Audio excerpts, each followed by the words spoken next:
ప్రకాశం జిల్లా బెస్తవారిపేట టౌన్లో బ్రిటిష్ కాలంలో దొరవారు ఇక్కడ పరిపాలిస్తూ క్రైస్తవుల కోసం స్కూల్స్, హాస్పిటల్, చర్చిలను ప్రజల కోసం నిర్మించి సేవలు అందించారు.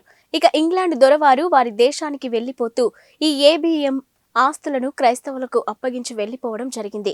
క్రమక్రమంగా క్రైస్తవులు అగ్రకులాలకు చెందిన చోటా నాయకులకు బానిసలై వారికి ఆస్తులను అమ్మకాలు సాగించడం జరిగింది.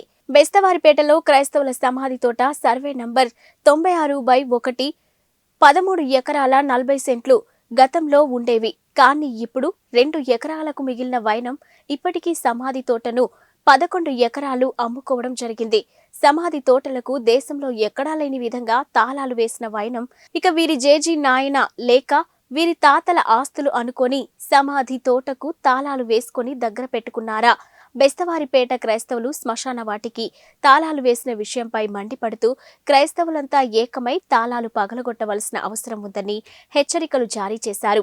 ఇటీవల కాలంలో ఒక క్రైస్తవుడు దొంగ అగ్రిమెంటులతో సమాధి తోటను 2 ఎకరాలను 2 కోట్లకు అమ్మి అతని అవసరాలను తీర్చుకుంటున్న వైనం.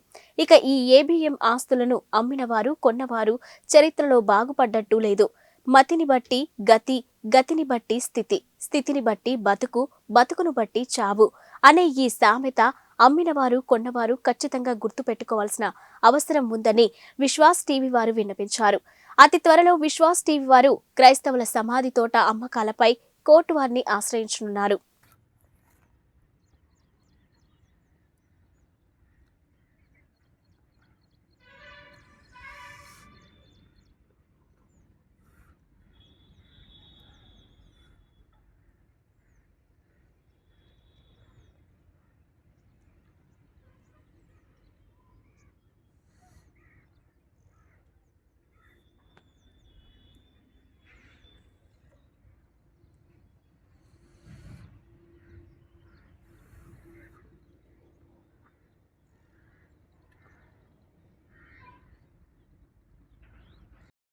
పూర్వకాలంలో మాకు దొరలు 200 సంవత్సరాల క్రితం ఇక్కడికి వచ్చిన తర్వాత క్రైస్తవులను బాగుపరచాలని క్రైస్తవేత్తలను మామూలు ట్రైనింగ్ స్కూలు ఇవన్నీ ఇచ్చినారు, దేవాలయాలు కట్టినారు, హాస్పిటళ్ళు కట్టిండ్రు, చేసిండ్రు.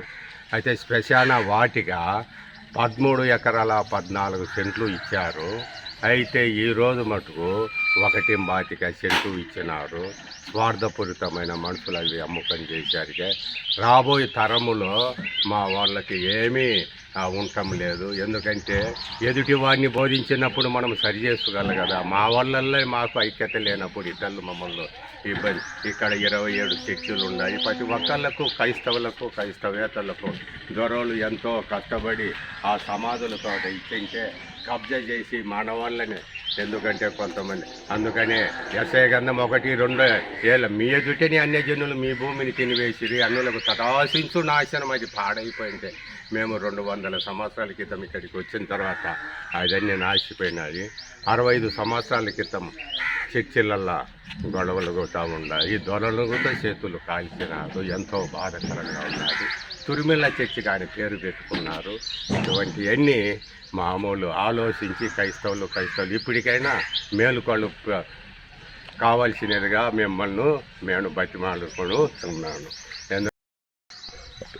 ఇప్పుడు సమాధుల తోట 120 చర్చిలకు క్రైస్తవులు ఉన్నారు. ఇప్పుడు స్థలం సరిపోదు. రాబోయే కాలములో క్రైస్తవులను ఎక్కడ పెట్టాలి? మన ఇళ్లలోనే పెట్టాల్సిన టైం వచ్చినప్పుడు ఎంతో బాధాకరంగా ఉంటుంది కదా. వాళ్ళు ఎంతో మనకు కష్టపడి సంపాదించింది మనము ఇతరులు ఆ వచ్చే డబ్బు ఏ దానికి ఉపయోగించుకోకుండా సమాధులే మళ్ళీ కొంటే మనకు బాగా ఉంటుందని నా యొక్క హృదయపూర్వక. అమ్ముకున్న వాటిని మళ్ళా కొంటాం ఏంది? సమాధులు మిగిలిన అదే డబ్బు ఉంది కదా. ఓ అట్లా కాదు, పెట్టుకునే దానికంటే వాళ్ళకే పెట్టడం. ఇప్పుడు ఉన్న వాటిని అమ్ముకోవటం ఎందుకు, మళ్ళా వేరే చోట కొంటాం ఎందుకు?